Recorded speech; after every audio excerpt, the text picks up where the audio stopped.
when a stock's down roughly 25% and the stock market's gone up dramatically, at what point do you decide I'm going to buy more, or at what point do you decide I'm cutting my losses? This is just the wrong direction. It has nothing to do with the stock price for us. It has to do with what's going on in the business. In JCPenney case, we're on the board. We're working hard along with the other directors, and make sure that this ship is steered correctly. As a general rule, if we conclude that we're wrong or we've learned investing is about the best investments are the ones where we are confident we're right and everyone else is wrong. Okay, and you have to, in order to be, been accused recently of being arrogant, among other things. No, I'm going to actually ask you that. It was pompous, but that's okay. Pompous? I don't think I'm pompous, but I've certainly been accused of being arrogant. And there's a difference between arrogance and confidence. Yeah. If you're arrogant in investing, you're going to get killed, right? If you're not confident, you'll never make an investment, right? So you have to do a sufficient amount of work to be confident enough to have the conviction, do something that's contrarian, right? We bought the stock of a soon-to-be bankrupt a shopping mall company during the financial crisis at pennies per share. You have to be willing to look silly when you do something like that. General Growth stock's up 90-fold since our original investment. We had confidence. Maybe people thought it was arrogant to believe that we could be successful in turning it around. But you also have to be humble.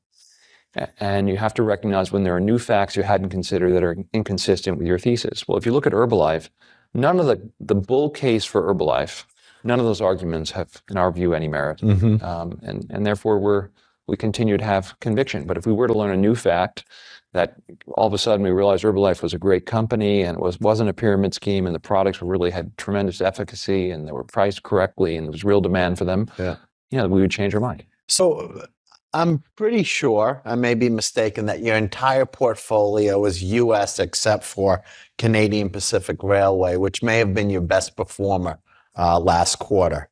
Why is this your only non-U.S. play? And do you think actually this may be a trend where you're starting to look outside of the U.S.? So we do very few things. In fact, we do very few things a year, right? If our average holding period is 4 or 5 years for our kind of active investments, and we have 10 stocks, right? We need to find a couple of ideas a year. It doesn't make sense to me, unless the universe we play in, we've run out of targets. Why fly to Europe to have a meeting with management? Why, deal with a jurisdiction where we're less well known, where we have fewer relationships, we don't understand the legal system, the regulatory environment. So we focus on the United States and Canada. We've invested in Canada before because we understand the language, we understand the law. It's close to home. It's a short flight to Calgary is an extra few hours, but it's just close to home. I can go see my kids. Do you like to feel and touch it? Yeah, it's very important. Yeah.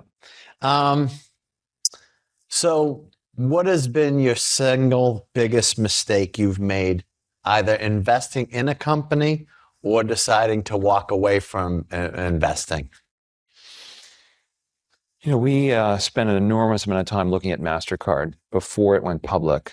And I've always believed that, I'd said previously, I was asked by, at a business school by a student, what's the single best business in the world? And I said, if you could own a royalty on people spending money, like Visa or MasterCard, it's the greatest business in the world. And if that ever became a public company, you want to buy that company, or if you ever could buy that company. Well, it became a public company. And we did an enormous amount of work on the company. We couldn't get comfortable with the regulatory risk. Consumer Protection Agency things. No, there was outstanding kind of